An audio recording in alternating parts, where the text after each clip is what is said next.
El posmodernismo remite a una unidad por su cohesión profunda en el redescubrimiento y la redefinición del país bajo las consecuencias del autoritarismo. El teatro de la posdictadura lo sabe. A través de diferentes modalidades de representación poética, ha dado cuenta durante todo el periodo de la violación de los derechos humanos que acontecieron entre 1976 y 1983, e incluso desde las primeras actividades de la Triple Alianza en 1973. Al nuevo mapa del resurgimiento del teatro también se incorporaron los teatristas argentinos exiliados por la persecución. Uno de los grandes referentes, Norman Brisky, tuvo que abandonar el país a fines del 73, porque figuraba en las listas de la AAA. En aquel entonces pertenecía al Grupo Octubre, un movimiento de actores que recorrían barrios obreros y villas miseria de todo el país.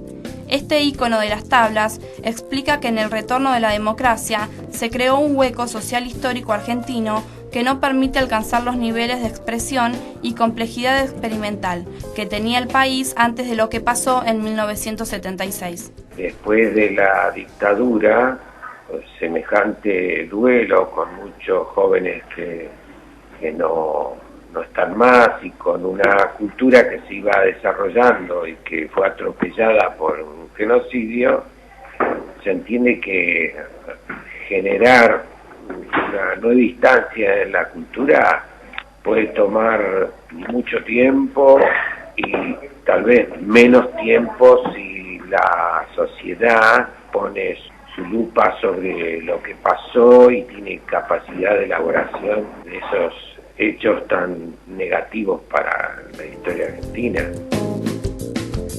Brisky trabaja actualmente en su teatro, El Calibán, donde estrenó El barrio se subleva, una obra que explica el levantamiento de un barrio contra la opresión política de un Estado represor.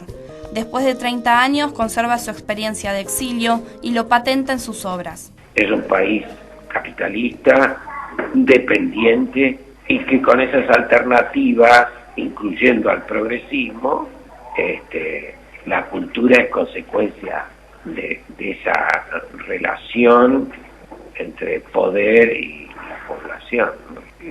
Muchas cosas, muchos eructos, digamos, del teatro tendrían esa característica de ser subversivos, en el sentido de subvertir la realidad, que sea teatro, aunque no sea teatro político. Uh-huh. No es necesario hacer teatro político para ser subversivo. Me parece que hay algunos eructos, pero no diría que hoy el teatro argentino está en su capacidad insurreccional, ni mucho menos. Es un teatro en general posmoderno, digerible y en el mejor de los casos entretenido. En 1980, cuando el gobierno militar empezó a debilitar las presiones, autores como Carlos Gorostiza, Osvaldo Dragún, Roberto Cosa y Carlos Famigliana contaron con el apoyo de otros autores y crearon las funciones de teatro abierto, que inició su actividad el 28 de julio de 1981. Esta actividad tuvo continuidad en el 82 y se sumaron nuevos autores, directores y actores. La postdictadura exigió repensar las fronteras del teatro nacional y con esta filosofía resurgieron movimientos que intentan expresar y documentar a través del arte escénico la tragedia de los gobiernos de facto. El Teatro por la Identidad, por ejemplo, llevado por las abuelas de Plaza de Mayo, impulsa un proceso de lucha por la recuperación de la identidad robada a los cientos de niños nacidos en cautiverio. Otros grupos, llamados teatros comunitarios, reúnen a vecinos de un mismo barrio para participar en la creación de una obra teatral, centrada en los recuerdos de su propio pasado y en fragmentos de la memoria colectiva y personal. A su vez, Brisky también relata cómo fue el regreso de su exilio, el que califica como espantoso. Fue siniestro porque no estaban muchos de esos compañeros que yo había estado con ellos, o sea que ya hay una idea patética. Yo sabía esto antes de volver, pero una cosa es, me parece que en ese sentido fue un periodo donde yo fui discriminado, ¿no? Como si fuese un inmigrante en mi propio país, y después me metieron preso y qué sé yo. O sea que yo fui perseguido, la democracia tenía aspectos de persecución, porque la característica del radicalismo eran los dos espantos, ¿no? Los militares un espanto y la guerrilla otro espanto. El panorama próximo a mediados de los 80 ya ofrecía nuevos aires innovadores. El teatro toma otras formas, se incluye la danza, el circo, el stand-up y la forma comunitaria de producción. Nada es casual, resurgió el cuerpo, antes utilizado para la tortura, para expresar las representaciones de lo vivido a través del relato de los testigos. Que es una clara evidencia de que los artistas que buscan también el negocio tienen muchas cosas que decir y criticar. Yo creo que es la complicidad civil la que no permite que una claridad tan lúcida sobre la realidad no la modifique. También surgió el teatro biográfico, los unipersonales que rompen directamente con la cuarta pared, aquella que imaginariamente separa al público del artista. Una pionera del monólogo, Beatriz Trastoy, explica que la sociedad estaba esperando que realmente se contara el destino de todos los que desaparecieron. De allí surgió esta forma tan tajante que adquirieron los relatos de sobrevivientes, porque sostenía que no hay mejor forma de contar la verdad que mirando a los ojos. A mediados de los años 80 se creó la Asociación de Críticos e Investigadores Teatrales de la Argentina. Sus objetivos fueron los de conocer y relevar el estado de la investigación y estimular el intercambio sobre temáticas y metodologías teatrales. El teatro no es el lugar de la revolución, es un lugar de producir subjetividades que tendrán que ver o no, porque la subjetividad también está utilizada por lo del enemigo, o sea, el teatro puede producir subjetividades provocadoras, de resistencia también, inclusive de aspectos que puedan acompañar un proceso social, pero no, nada que ver. Es como decir los Simpsons son revolucionarios, se la pasan mañana, tarde y noche hablando mal de su propio sistema, pero no de que los artistas que buscan también el negocio tienen muchas cosas que decir y criticar.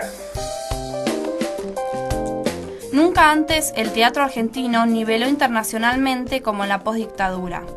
Fue una época de oro en la que sobresalieron producciones memorables. Solo en Buenos Aires, en salas reconocidas y autorizadas, se estrenaron más de 700 espectáculos teatrales. A ellos deberían sumarse los espectáculos en espacios no convencionales, como calles, escuelas, geriátricos, casas. En los 90 se intenta disfrazar la realidad detrás de la comedia. Se pone en evidencia las fallas sociales, políticas y humanas. La risa exige una mirada irónica sobre la actualidad y siempre se leen al menos dos discursos en contraposición. Dejando ya a un lado la postdictadura, el dramaturgo Ricardo Bardís, autor de Postales Argentinas, una de las obras bisagras luego del regreso a la democracia, señala que muchas veces encuentra más potencia de teatralidad en los acontecimientos sociales, en los noticieros y en la televisión que en las salas. Esto significa un desafío al teatro, porque los obliga a redefinirse para poder competir con los actores sociales.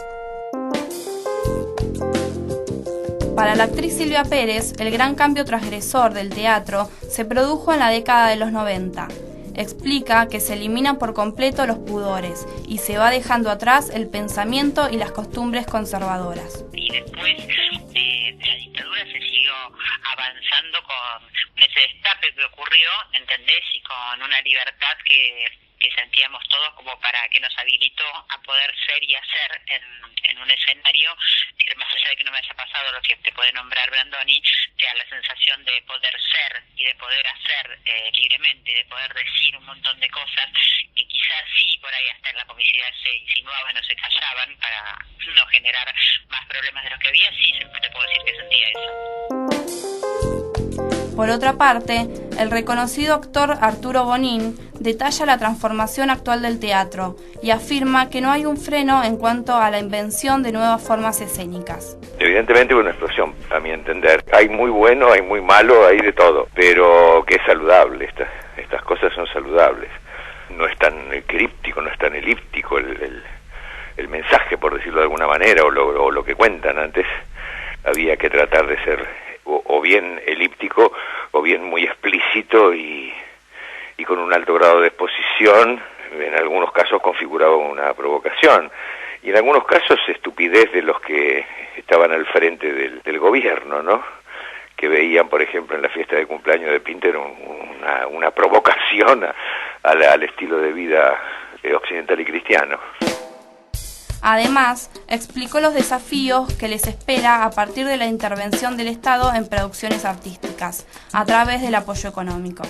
No sé si está frenado, lo que sí sé que hay una pulsión por abajo muy fuerte y que seguimos necesitando por parte del Estado, de los distintos estados nacionales, provinciales, municipales y demás, un estímulo a todo lo que sea creación, y ya no solamente en el teatro, no a todo lo artístico.